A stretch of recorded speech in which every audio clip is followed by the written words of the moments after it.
Hello, everyone. My name is Tapiwa Samanga. I'm the Group CEO of the Production Technologies Association of South Africa.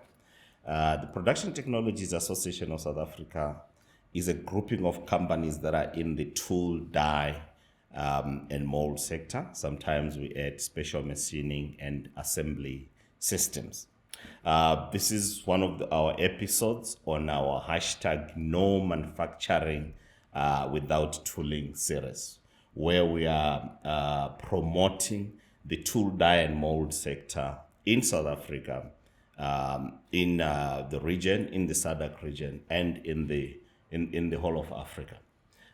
We started training toolmakers in 2010 with 175 students that we got from very diverse backgrounds. Now we are in our 15th year as an association, trying to lift up the standard or rehabilitate the tool, die, and mold sector in South Africa. Today I've got special guests. We've been talking to some of our graduates, our students, but we said no, let us go back a level back and talk to the parents of the students that we are training. Why are we doing that? Because toolmaking is almost like an unknown career path. It's an unknown vocational trade. The students that actually come to us, almost 100% of them, especially from historically disadvantaged individuals, have no idea what tooling is.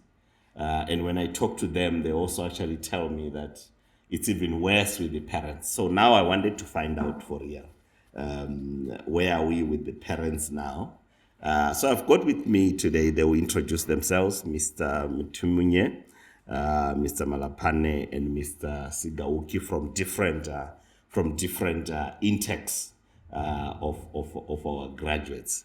I'll allow them to actually introduce themselves, talk about where they come from. I don't want to hear their Joburg addresses because everybody comes to Joburg or Gauteng. I want to know where they came from, because today they are talking to other parents out there who have got young children going to school, and who they have to encourage them to actually take up tool making as a career. I'll start with you, Mr. Sigauki.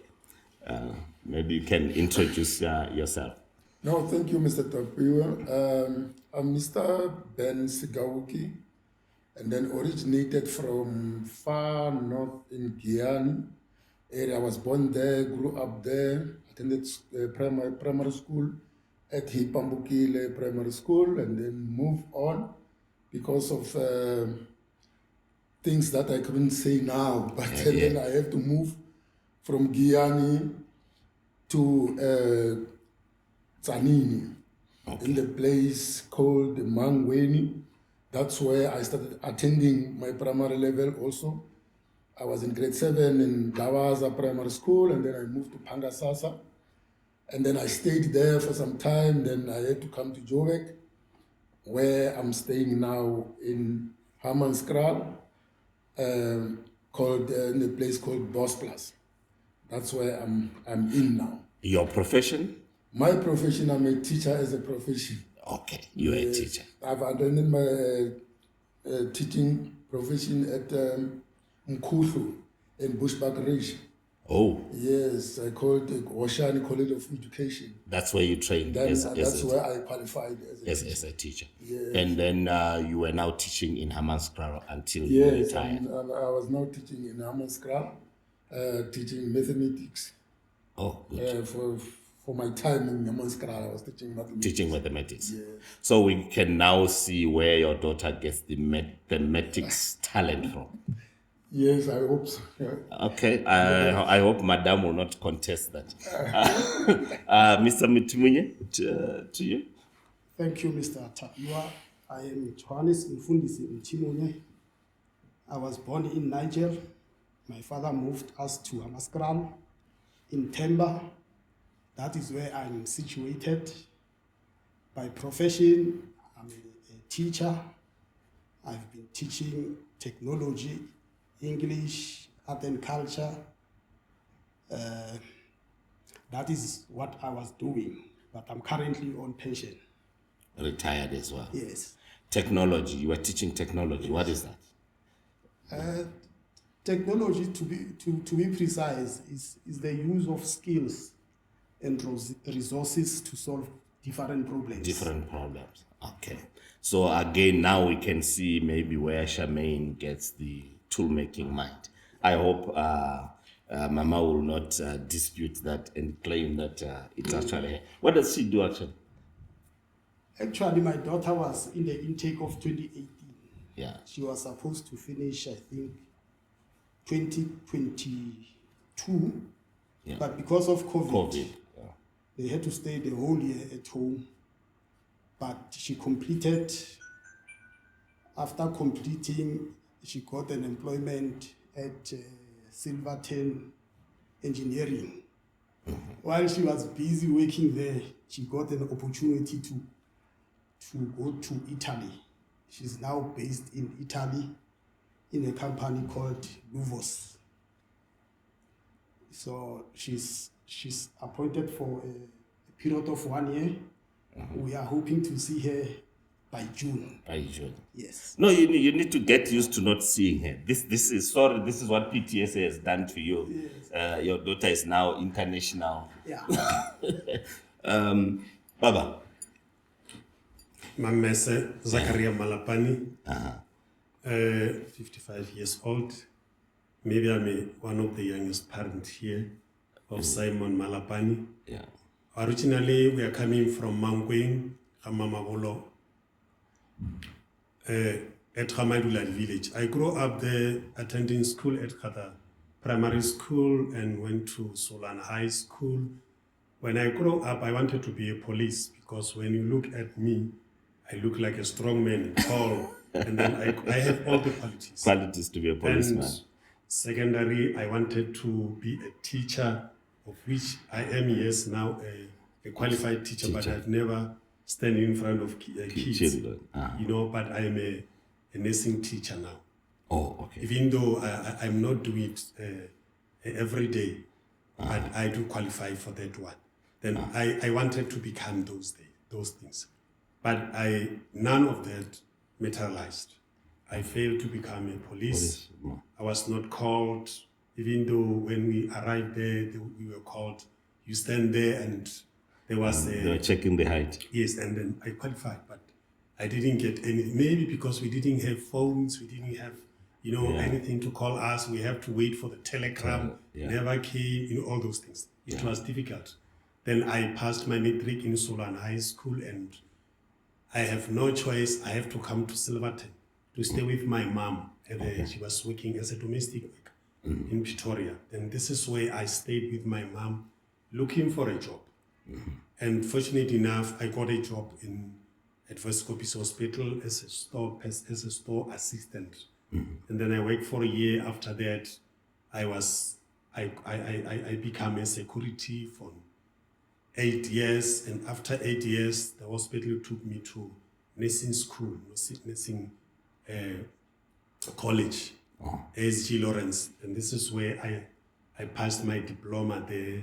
In nursing? Yes, in nursing. Okay. I qualified there, and then I also went back to University of Pretoria to do admin and also the education in nursing. In nursing. And then I became an operational manager in nursing, also in Vescopis. Okay, so you are now an instructor or a teacher for those who want to be nurses. I am not working there. Anymore. I'm also qualified. I only do that to the students who are coming to our hospital. Okay. Like when you send the student to a certain company, then I'm there maybe to teach those who are coming. But full time, I'm working as an operational manager in the ward. In the ward. Yes. Okay. Right. You raise up one thing there about the confusion, if I can use that word, that our youngsters, especially from the areas that you come from, let's say peri-urban, rural areas, about making a choice about what they want to be in life. Usually people make choices based on what is in front of them. So you probably saw a policeman and you're like, that looks good. And then those ones who are older, you said you are younger, those ones who are older were seeing teachers. Teachers were the real heroes in the community. So maybe it was the only choice. When you look at your time choosing careers and what we are now, very briefly, what has changed? Yeah, there is a lot that has been changed. That you see, during our time, you were at some cases you were being forced to be something else, of which maybe you're not interested in. But then because as your surroundings, there are a lot of people who are on that profession. Like you have mentioned, a teacher, being a nurse, being a policeman. Those were the only professions that were known during those times. And then it's unfortunate because amongst those professions also, there were some of them that were only meant for men. The girl child were just to cook, just Be a good, find a husband. Yeah. So, but as time goes by, then people just be open. Then we know, like for instance, if you have to go to technical college, it was like that was the well paid off job. Then you will always be on overalls and all that. But they were only interested in somebody who would just put the jacket and tie. And the tie. Yeah. Then you were most respected in the community. But then once, like for instance, like myself, I wanted to be a health inspector. Fortunately, I was next to somebody who was a health inspector by then. Okay. Then when we talk, then I would see, it's better that I become this. And then this health inspector. Then unfortunately, I said the second choice could be refrigeration, making refrigerations work when they fix them and all of you. But unfortunately, I was pushed to be a teacher. Yeah, that's the only profession. If you don't want to, then there's nothing else. Yeah, there's nothing. Let me come to you, Babam Timinya. So Charmaine comes to you and says, I want to be a toolmaker. I don't know how the conversation went. So she comes to you and says, I've got this opportunity to be a toolmaker. What was your response? Thank you, Chair. Basically, when she told me, I said, no, just go. In fact, just before she got this opportunity, she wanted to do metallurgy. So we went to Tekis, and all the faculties were full. I said, go into teaching. You are going to get the farm. Yeah, you are going to get the bursary. It's there. Funza Lushaka. Yes. It's ready. It's readily available. Yeah. And the line was like 4 people maybe. Okay. And she said, Daddy, let's go back home. I don't want to become a teacher. And then she stayed at home. This opportunity came. And then we talked about it. And I took her to the interview. And then we stayed for some time. And then she got the response. She was very happy about that. It was an opportunity of a lifetime. And I think if it wasn't for this opportunity, she would not be where she is today. Right, but how did you, because I'm sure she also didn't know what toolmaking was. Yes. You also did not know what toolmaking was. Your friend did not know what toolmaking was. Your neighbor did not know what toolmaking was. So how did you settle on, say, okay, let's give it a try? I don't know, maybe you are saying, no, let's just try it. Because I want you to help other parents who have never heard of toolmaking. And I want them to consider a career path in toolmaking for their children, for something that they've never heard about. Actually, my words to her was that let's give it a try and see what will your destination be. And along the way, there were people who dropped out from this leadership program Yeah. for different reasons. Others, it was because they lacked the support from the family. Yes. The stipend was not enough, and an assortment of reasons. So once she got in, we had to give her the full support, Good. because I said to her, I don't want you to start something which you cannot finish. If you are going to this leadership, you must know that you are going to do it until you finish it. And then we'll take it from there. Otherwise, even myself as an educator, I didn't know toolmaking. Yeah. I was teaching technology where I was making. But I was actually teaching grade 9 and grade 8. What I saw in the syllabus of grade 8 was just how to mesh a paper or to mold something using plastic pellets. So that was a molding machine that I saw in the grade 8 book. Okay. So I said, no, if you are interested and you want to give it a try, because in fact, the other thing that actually disadvantaged her, she struggled with maths actually. So that is why in some of the faculties she could not penetrate. Oh, because her maths Her score was low. level 3. Okay. But though she improved it, now it's at level 4. Okay. So, and she was also doing mechanical engineering at the TVET college, actually. Okay. Before she Before moved to us. she moved to us. to PtSA. Okay. So it was a long journey for us, especially with the COVID stuff.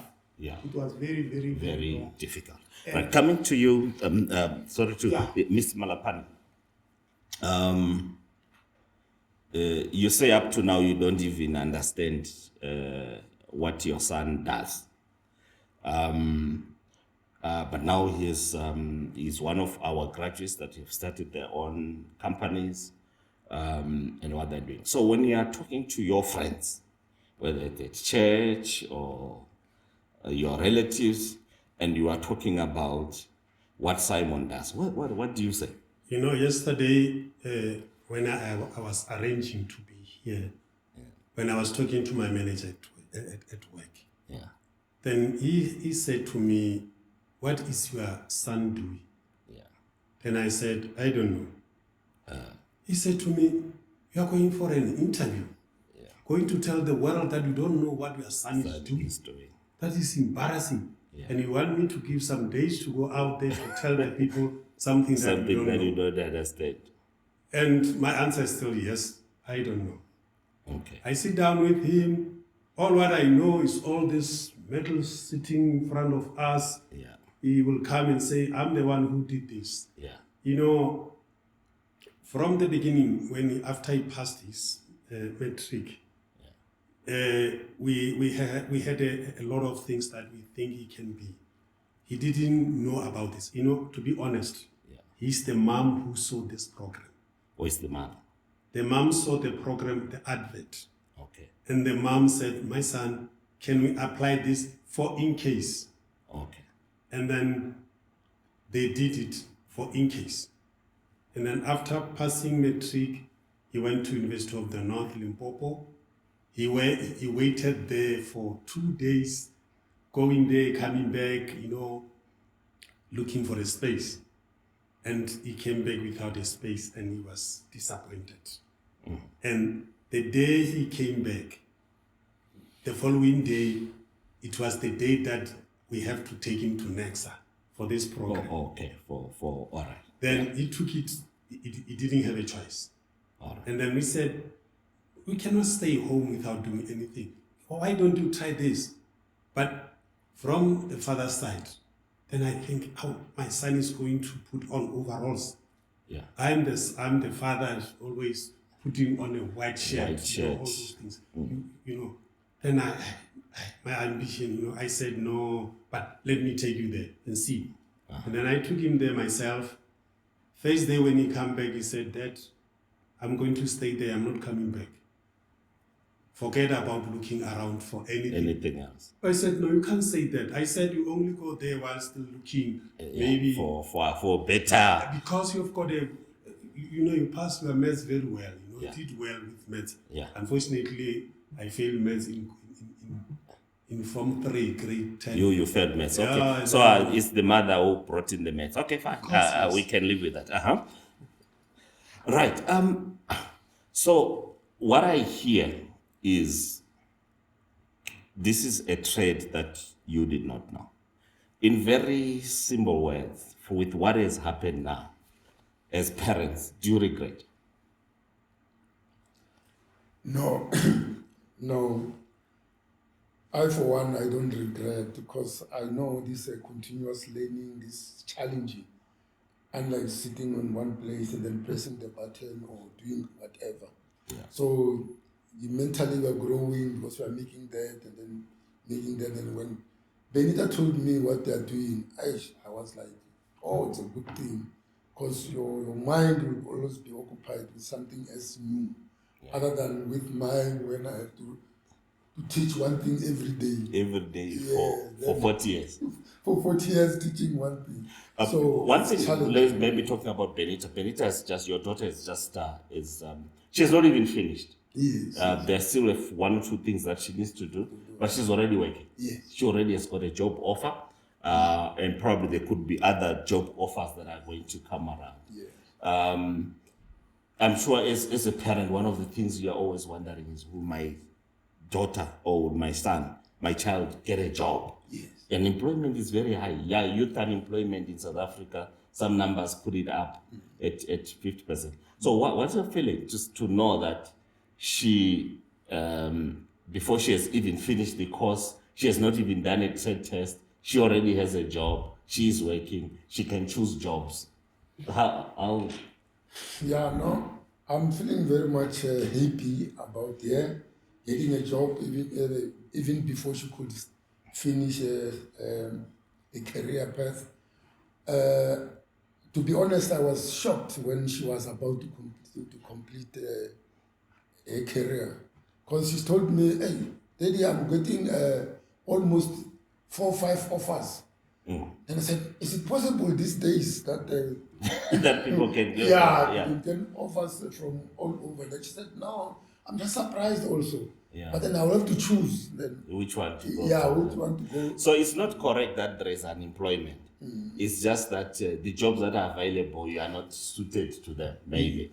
Mr. Mtimunye, I remember the graduation for the 2018 group. I even remember the old man was crying. Yeah, because Charmaine was our best student, the whole country. Yes. Yeah. I think in the end she had awards all over the place. We had to hire a sports cart to take her awards back home. Looking at, this is a girl child. She goes into a career path that is male dominated. I can't say it used to be male dominated. It's still male dominated, even up to now. So your daughter comes in, she does something that you are not very sure of, and she comes in, and you hear she's the best performing student. Not only that, goes into, gets a job, and before you know it, she's on a plane going to Italy. In your words, she's the first one in the family to even go and work abroad. What message do you want to give to other people who have got daughters out there about what toolmaking specifically has done for you and your family? Yeah, maybe Mr. Tapio, I must start by saying I don't regret taking my daughter there. And she also does not regret.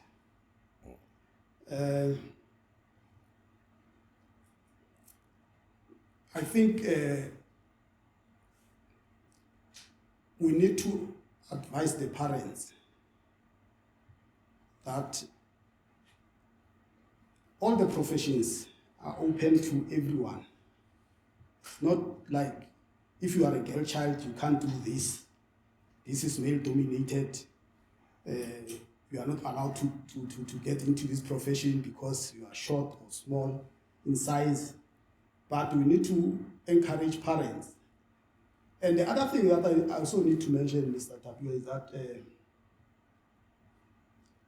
I think more has to be done to advertise this type of professions. Because I'm from a school situation. For 30 years I've been there, I've not seen one pamphlet that talks about toolmaking. All the learners that we are producing for universities. And after that, they graduate and they sit at home. But for this one, my daughter never stayed at home. And when she was looking for a job, I remember when she told me that she has got a job offer in Europe. I said, Daddy, I want to tell you something. And she said to me, I said to her, Ish, I suspected that she was pregnant actually. Yeah. Because she wanted to tell me alone, you know. Yeah. I said, Ish, I better go and tell your mom about that. About that. By the way, she just told me to say, no, I got a job offer in Italy. I said, no, if you want to go, we'll give you the support, as we have been supporting her throughout. So I think toolmaking is not meant for males. It's meant for both female and males. Good. Yeah. Mr. Malapane, toolmaking, I mean, us sitting in PtSA, we are an association of companies. And one of the things that it has a historical context to it. We have very few companies that are black-owned in this industry. And that is something that Simon, doing what you don't know, is now going into with what he has just set up a company in Roslyn. And there's an association. We're going to give him all the support that we can. But now, as a father, as a parent, and I want you to talk to other parents on how do we grow, or as parents, what support can you give for black entrepreneurs? Because entrepreneurship does not start when you're old. It starts in the home, giving the confidence to your child that they can actually do something.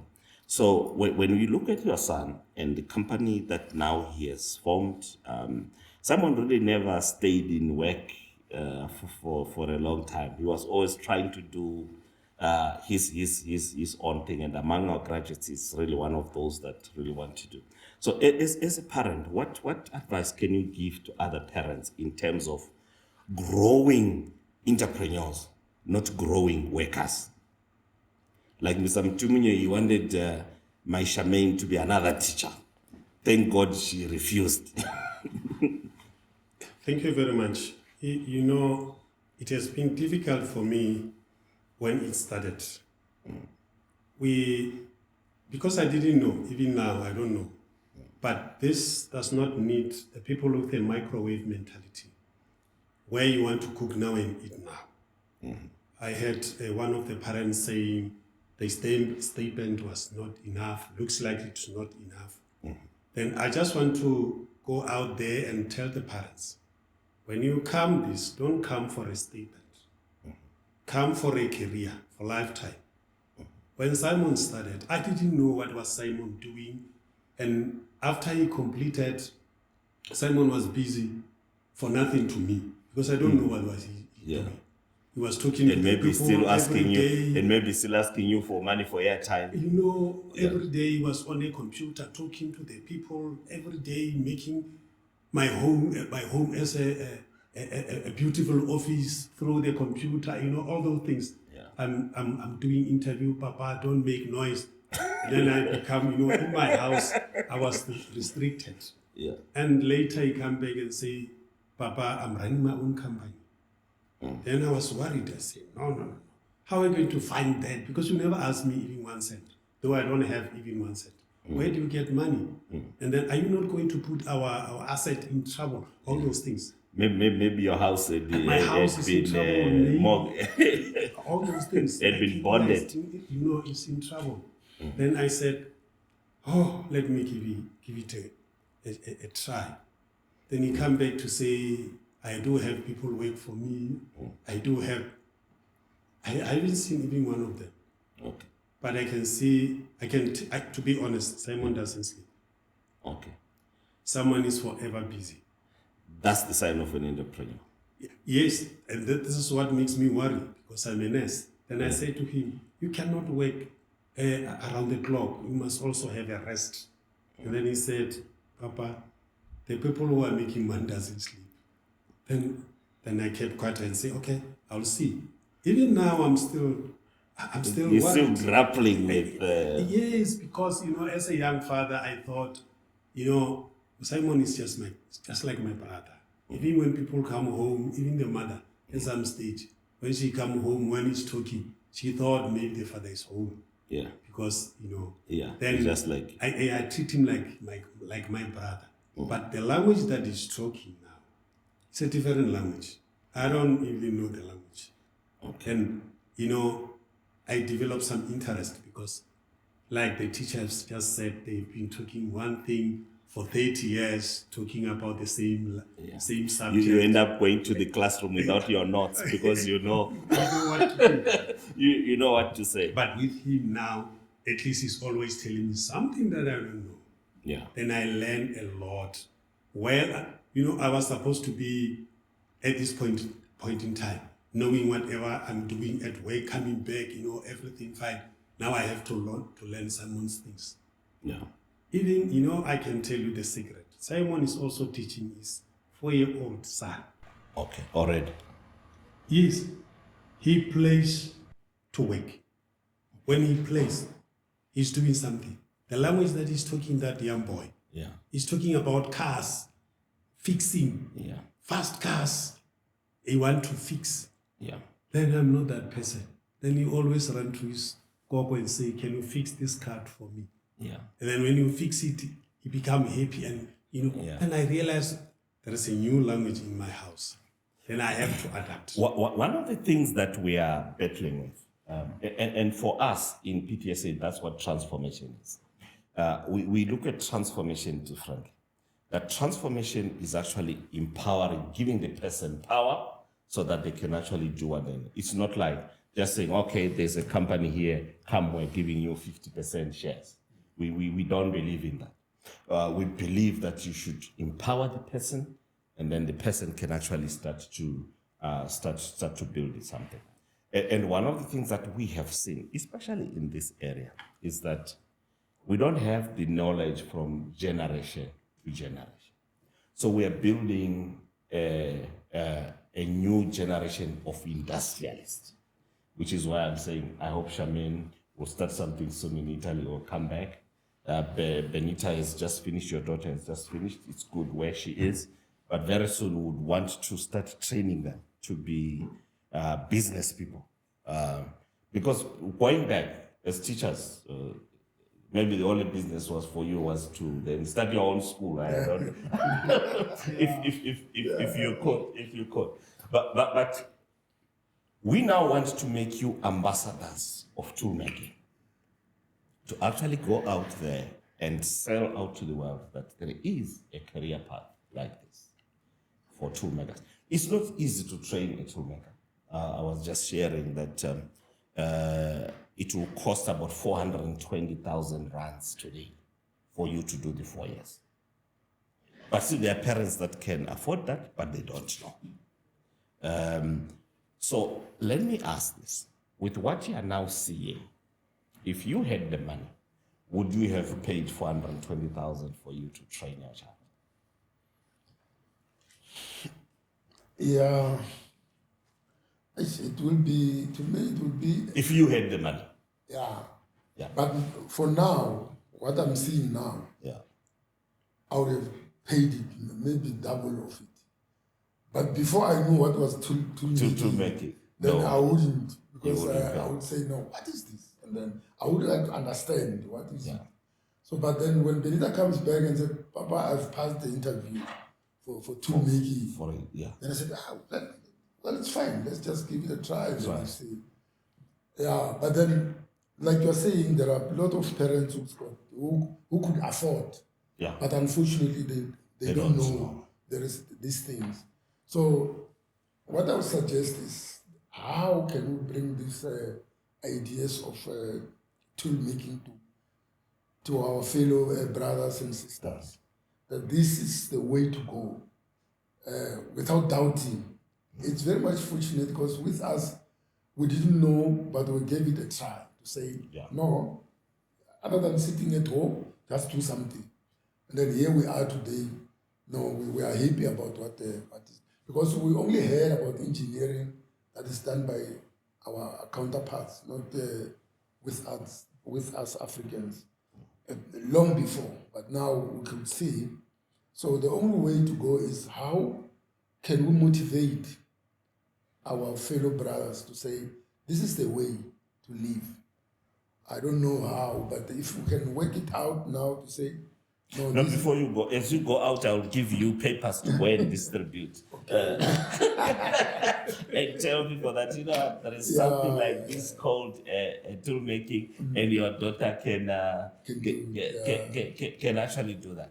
Mr. Mtimunye, one of the things, and I don't have to tell you this because now you know from your daughter, that toolmaking is an international career, which means you can go anywhere and work in the world. How does that change your thinking now about toolmaking? Because I'm sure when she started, you said, okay, we'll give it a try, but maybe you thought she was going to work down the road. But now there she is in Italy. Maybe from Italy she goes to Germany or whatever, or might never come back home. I don't know how things will work out in her life.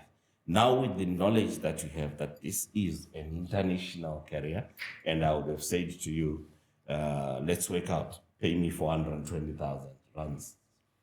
I would have, with the hindsight now, Well, thank is you that very a much. good investment for? In fact,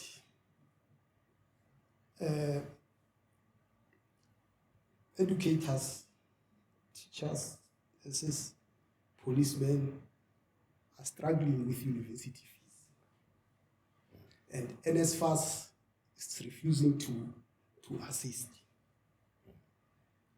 If you've got, say for an example, 5 children, 3 of them are at the university, and you are a teacher or a policeman, you won't afford to pay that kind of money.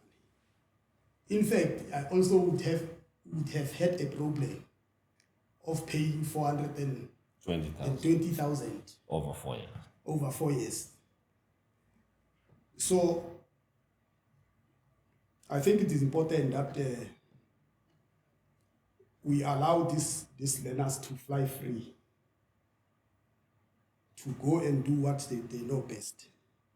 And I hope one day when Charmaine comes back, we are going to motivate her to start a business so that she can also empower other girl children. Don't worry, we already taught her that, so you don't have to worry about that. Charmaine is fine. Yeah. So maybe, Mr. Malapane, the system of vocational training, especially if we want to transform and get historically disadvantaged populations into this trade, it's very expensive to train a toolmaker. Like I said, 420,000 rands. This is just like your variable cost, the teachers. If I put in other costs in the background, the cost that we use to buy the machines, For those 4 years, it's well over 1.2, 1.3 million over 4 years to actually train a toolmaker. That's how important that is.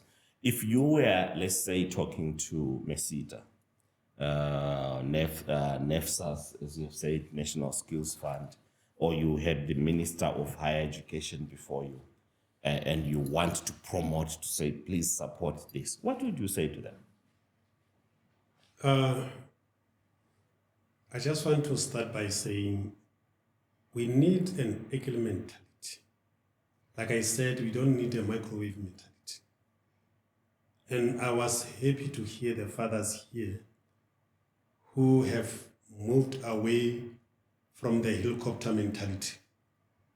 Most of the parents, we still have this helicopter mentality, whereby we always want to see where our kids are. We want them to do exactly what we want them to do. And what we did. Then this is where we miss some of the opportunities. I will say I can encourage everyone who is able to fund or support this career to say it is one of its own that some of us we never know about. Since Simon enrolled in this, I've seen miracles. You've been in Namibia, representing South Africa there. I call all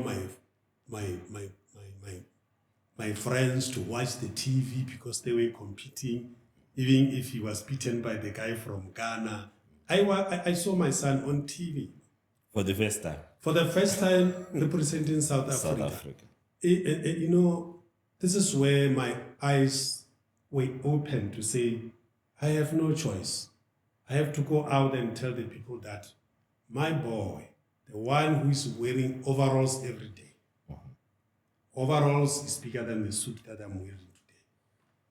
Then I think we still have a long way to go to try and liberate our, more especially us parents, to say, let them fly, let them take risk, and let them work hard for this. Because unfortunate part is, I can assure you, we're waiting for the results soon in January.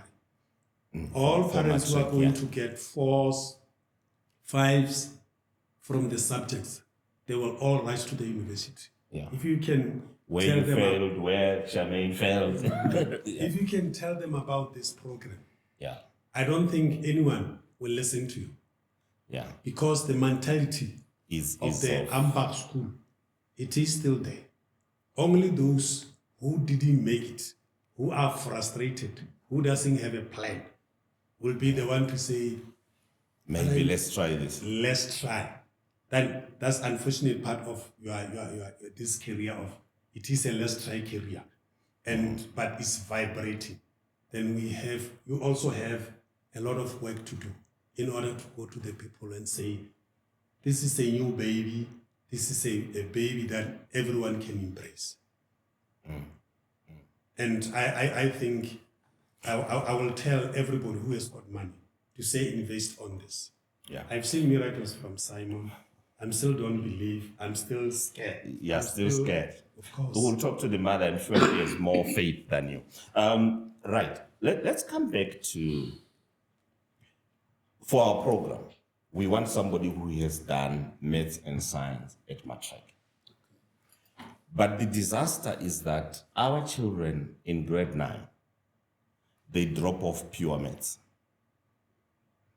and the sciences. As parents, how can we encourage our children? I remember we're in another province and they were actually saying 53%, I think, of the schools in that province had dropped mathematics, pure mathematics. And you can see the sort of things that your children are doing. They're quite complex. You need maths to an extent that even though they pass matric maths, when they come to us, we actually teach maths again.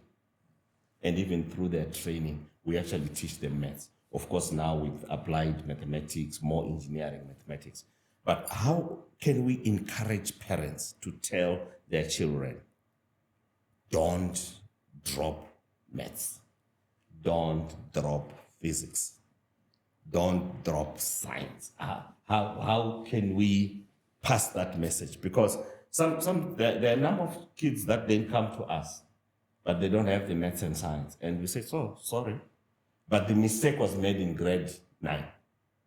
How do you, and especially you who have been teachers, educators, how can we develop this, or how can we help parents to support their children that they should not drop maths? It doesn't matter if you fail, but the moment you drop it, it means you've actually surrendered.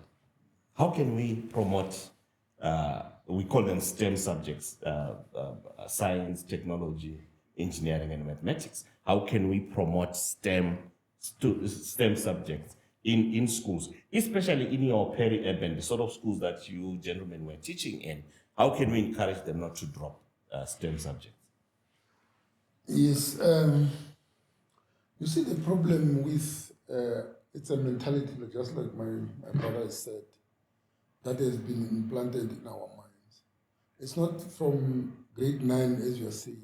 These things start from grade 1. Grade 1. That math is a monster. Okay. So immediately when math has to be introduced to learners, they think, oh, this is what they've been told about. That I've been taught this. What is solve for X? How can I solve X? You see, this is the things that they come up with. And then when they get to class, we have to introduce some topics there. They start, no, I can't. By the way, what must I use maths for? You see. And I want to find that also, because of it's a scarce subject, that in a way that even some of my colleagues, they preach that gospel. The teachers? The teachers themselves, unaware at times. Okay. They preach that maths is not important. Yeah, maths. Do this, leave 2 maths. Pure maths, just do literacy. Yeah, and then make use of this time with what is this other math? Maths literacy. Literacy, do maths list. Yeah. We are definitely going to pass there. But these ones now is a problem. That's what I've realized. It's not only from grade 9. Okay. They started with from the foundation. So days. parents should start encouraging from grade 1. Yeah, from grade 1, encouraging every day. Whenever the learner comes back home, the child comes back home, must have at least 20 minutes for maths practice. Okay. Must practice 2 plus 2 will remain 2 plus 2. Even if you are in university, it will just be like that. It will never change. Yeah. 2 multiplied by 3 is 6. It will never change. So that's what I'm saying. It's very simple, but because of the mentality that we're implanting in our kids, then the kids become reluctant to learn this. Baba Mchimunye, how do we encourage parents, or how do we help parents to encourage their students never to drop STEM subjects, especially for the girl child? Thank you, Chair. You see, my observation is that the system itself allows our learners to fail. The type of teachers that we had for mathematics and science, if you fail mathematics, you get punished brutally. During your time? During our time. Okay. But now, learners are more free these days. And the system has dropped even the passing mark, say from 50% to 35%. But it remains our responsibility as parents to motivate our children to do mathematics and science. Because this world is about maths and science. If you want to become a lawyer, there's still some mathematics that you must do. You see, yeah. If you want to become maybe a policeman, there's mathematics there. You catch people with drugs, you must count them, multiply that, and tell us how much those drugs away. Even calculate the speed you need to run it to catch a thief. Good. So I think it remains our primary responsibilities as parents. I must say that we need to look at our children's books when they come back from school. Look at the books, check what is happening in your child's books. You will see that this child is starting to bunk school or to bunk some subjects. Okay. Then we emphasize the importance of attending school 100%. But what about for the girl child? Because it's a bit changing now, but you'd actually find that for STEM subjects, most times girls are not really encouraged to push it in terms of math, science. How did you do it with Charmaine, and what can other parents do? I must say, I think I was lucky, Chairperson, that Charmaine was a little bit into mathematics, Okay. One day she said to me, there's a book that she was supposed to buy, a mathematics book. And when she was supposed to buy that book, she said to me, this book is full of errors. I don't want this book because it is full of errors. Okay. I'd rather buy this one. Because when she does the calculations, she doesn't get the answers that are in the book. Okay. She gets her own answers. So she was correcting a textbook. She was correcting the textbook. But our learners are not the same. Yeah. We need to also look at their mental capacity. And then for girl child, it's even worse. I'm not really sure what is it that we can do, but as parents, we need to focus. We need to challenge our own children to do these subjects because this is their survival subject. Good. Mr. Malepane, at a community level, are there discussions that are happening? I mean, I don't know how much sense of community still exists in where we come from, but are there conversations happening in our communities about what subjects to do, about whether that school has dropped maths and parents actually go there and say, you know what, sorry, we don't want you to drop maths. We want to teach our students maths.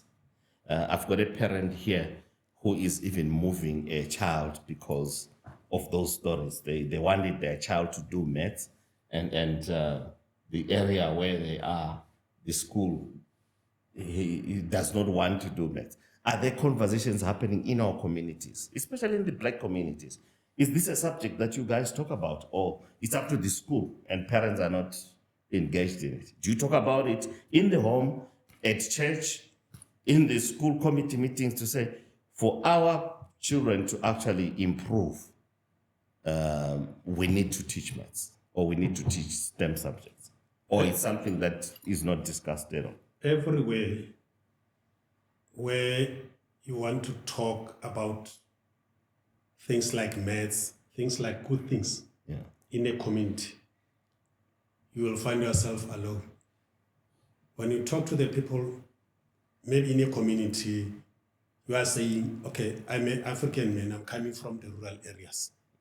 When we are sitting there, more especially when there is some funerals, as male, we go to dig some graves down there. This is where we found me. Yeah. Then when you try to talk to those men about school, about their behavior, about substance abuse, you will end up being alone. People doesn't listen to some of this conversation. It's only the few, even at home. The people only want when you are saying, just bring your child, I've got a job for him. Okay. This is when they will listen to you. When you are saying, you know, the university or the Ambard school need maths, can we encourage your child to do maths? To be serious with the maths, then the conversation will stop. It is difficult. We have been trying. I'm happy because I'm sitting with the fathers of the girl child here. I know the stress of the father of a girl child. I also have one.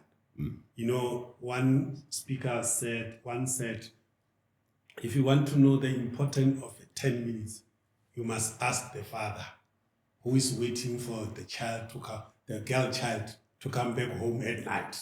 Okay. And then if you want to know the importance of 5 minutes, you must ask the coach his team is winning 1-0. 1-0. Yes. And it's in added time. Yes. If you want to know the importance of those, ask those two people, a coach and a father. But coming back to you. So you're saying parenting it's a nervous business. You're just nervous. Will it come right? That's why I'm saying I'm happy to sit around with these parents here. The fathers, they are encouraging me. Yeah. To say, if you can go around and look for the parent of my age and try to tell them to go out there and have the conversation with the community or with the young people, we don't have time. Yeah. And even if we have time, people are very ignorant. That's why I already said people only need the microwave mentality things. Quick things. Quick thing. That's why I'm saying when I come back to you and say, can you bring your son here? I've got something for him. Yes, Yeah, you can even listen. give me your card to say drive him there. Okay. But if I can say, I've got a school that needs Training opportunity. then they will start talking about funds and all those until you fail. Yeah.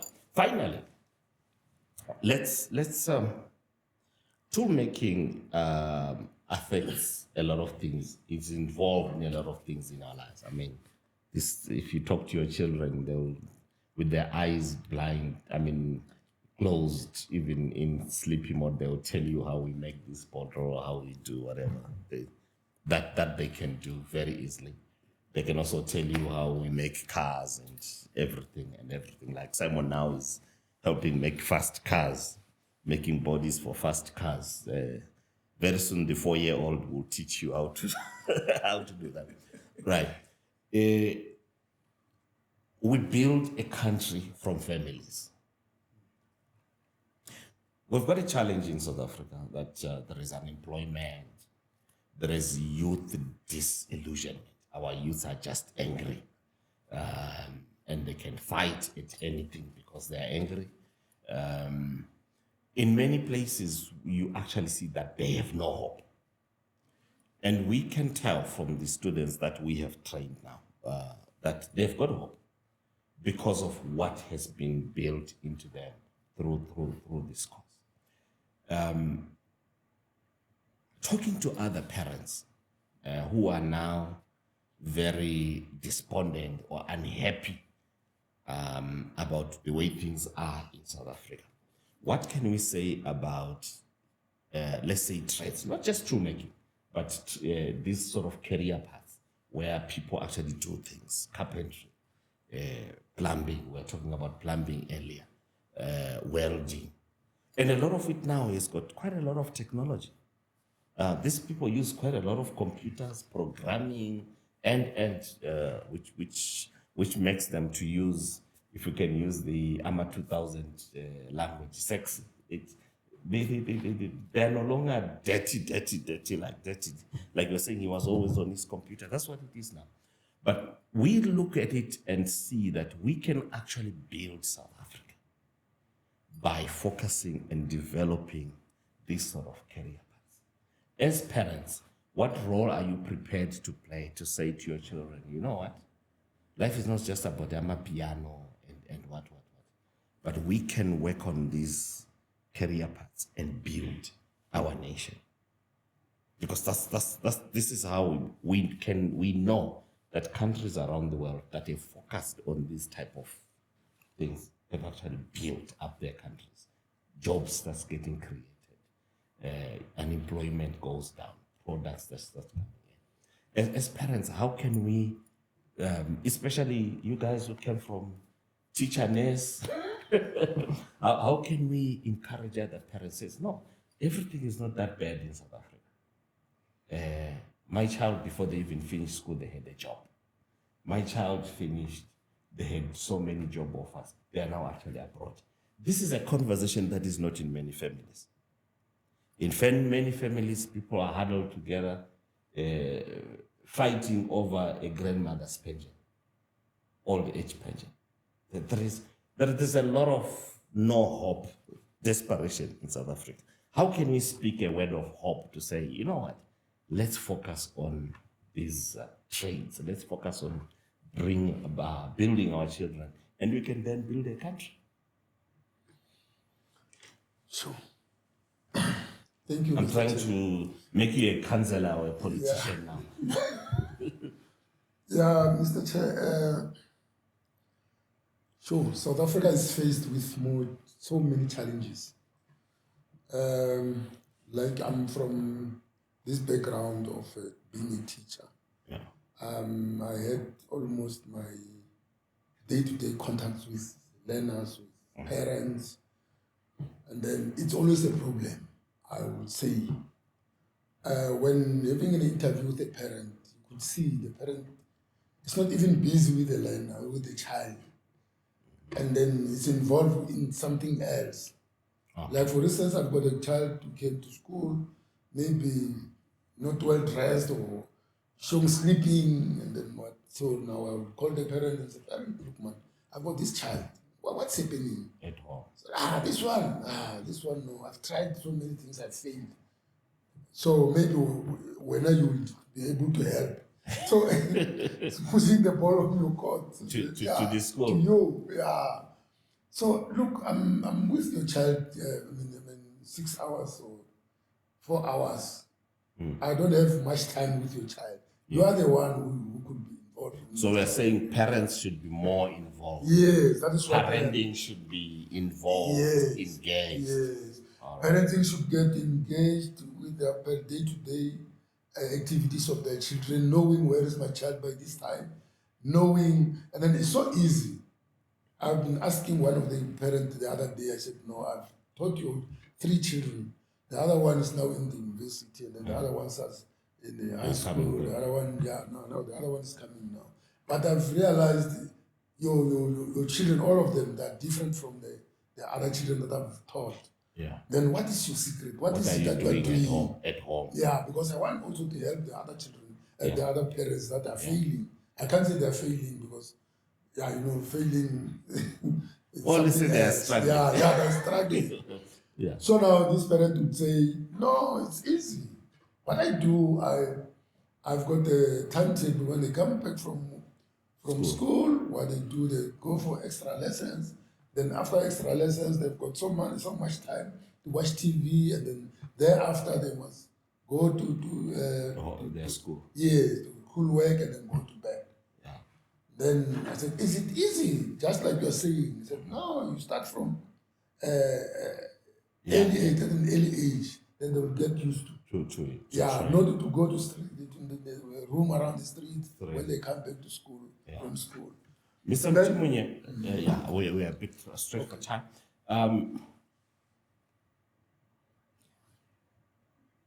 The African child, usually when they're growing up, their vision of life is just their township and close to where they are. They do not maybe have the sense that the world is there for them. So we were with Charmaine, we trained her. Now she's sitting in Italy, and probably the world, she can choose where she wants to go. And that's probably part of what we want to tell South African parents, that, you know what, it's not that bad, it's not that desperate. There is South Africa, and there is also the rest of the world for your child. How do you raise an international player, and how do you encourage an international player? Because we just did a strategy review of the tool dye and mold sector. We have seen that sometimes jobs can go down in South Africa. But as long as people are drinking water, as long as people are driving cars, there are tool making jobs around the world. If you are qualified, you will find a job. How do we help that desperate parent who is struggling? What do I do with this child? To tell them, you know what, train them in an international career path. And you will never, for the rest of their lives, they will always have something to do. Yeah, Chairperson, I think the buzzword here is parental involvement. We need to stress on the issue of parents getting involved in their learners' education. Subject teachers are also supposed to call subject meetings so that they discuss issues of the subject with the parents and the child in the same room. So once we adopt that approach, and we also, as parents, we also support our learners, because at least now these days, I saw in one school in Gauteng, all the learners have got laptops. Information is there. If you type PtSA, you get information, you get everything. I was just Googling it yesterday, just to check what does PtSA mean, what do they do.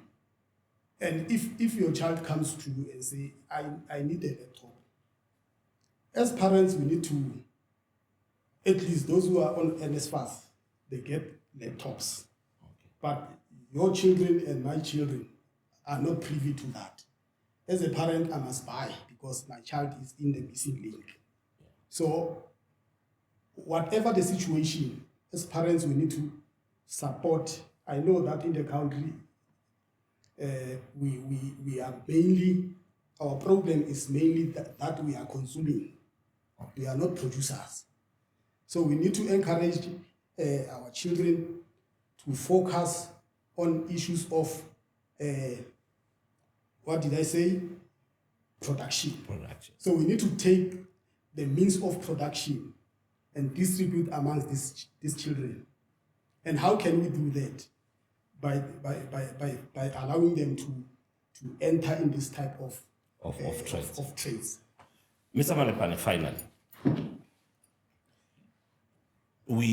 I've mentioned it earlier that part of the challenge that we have is that as Black people, we were never taught to go into areas like this. And Simon, your son, trying to do this sometimes turns out as an outlier, let me say.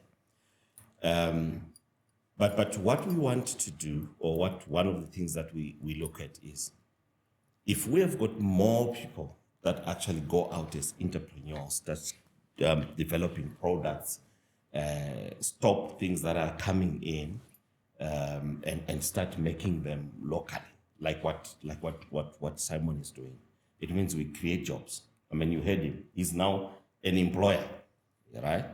He's an employer, which means if the business grows, then it starts growing. How do we, as parents, actually have these conversations in our communities that, you know what, some of these vocational trades, toolmaking, plumbing, whatever, if we train in them, then we actually create jobs. We stabilize our communities that are struggling with unemployment, struggling with inequalities. Now there's an issue of drugs and what. But if our children are really engaged in practical things, making things, this won't happen. I think we as parents, we need to liberate ourselves from ourselves. We have imprisoned ourselves. That is why most of the time when you talk to the parents, then you need more time to prove what are you talking about. Then you must come back with smart cars, different cars. This is when people say, "How? What is he doing?" Then this is when you are saying, "Yes, he's wearing an overall." If he drives a Corolla, an old Corolla, they won't listen to it. Corolla, then no one is looking at him. Yeah. Then we still have a lot of work to liberate them from themselves. But we still have chance to go out there and say, because you start in the family, those people who can see, those people who can notice the changes. Yeah. Because as we are speaking now, at least few people can notice the changes around our kids. Yeah. You see, even though some cannot ask you, they ask others, what is he doing? but they can see there's something. Is in state capture. Then or we something. need to reach them to say, this is possible. Yeah. Bring your child here. At least we can try to help and show this child the way. Then maybe tomorrow he won't drive this car. He will fly to Italy. Yeah. Maybe this is what people want to hear. But unfortunate part is people does not want to start. They don't want to start. I normally used to say people afraid of the primary level. People likes the tertiary. People likes they want the fruits. They don't want to plant the trees. They don't want to start preparing the soil. They don't want to think before they start, because for you to prepare the soil, you must look around and find that you have to trim the trees first, to remove them first. This is not what people want. This is where our problem lies. Thank you. Right. Thank you very much for coming. We would want this, the next level for me is in the communities that you are still at work, you are retired. We are very prepared to come in with our students. If you put together members of the community, whether it's just a community level, whether it's your church, wherever, we are very prepared to come in and actually talk about what we do and how this can be one of the solutions that we can offer to have a better South Africa, better communities, more qualified people. We are ready to come and do that. But meantime, I always used to say to the students, I want you to finish because I want you to pay back the taxpayers' money because we gave you bursaries. Now I want the parents to go out and talk about, for the lack of a better word, the gospel of toolmaking and trades. So I try to say, my fellow brethren, there is this thing. It can work. When next time we have got an intake, like in Gauteng, we've got an intake in March, February, we'll be sending you on your phones the adverts. You send them around to say, this is what sent Charmaine to Italy. This is what Benita has done. Thank you everyone for listening to us. I want to talk to parents out there that when results come out in January, the first thing, don't just run to try university like what Ms. Mtimunye tried to do, what Ms. Malapane tried to do. They're by chance, in case, those are their words, they brought their children to us, and as we speak, they're qualified toolmakers doing amazing things. Mr. Malapane calls them miracles. Mr. Sigauki told them amazing. I don't know what Charmaine would say in Italian, what is happening. So there are opportunities in vocational trades, and the chief of trades is toolmaking. And as we say, no manufacturing without tooling. Talk to us about tooling. Go to www.ptsa.co.za. I'm Tapiwa Samanga. Thanks for having me. Thank you.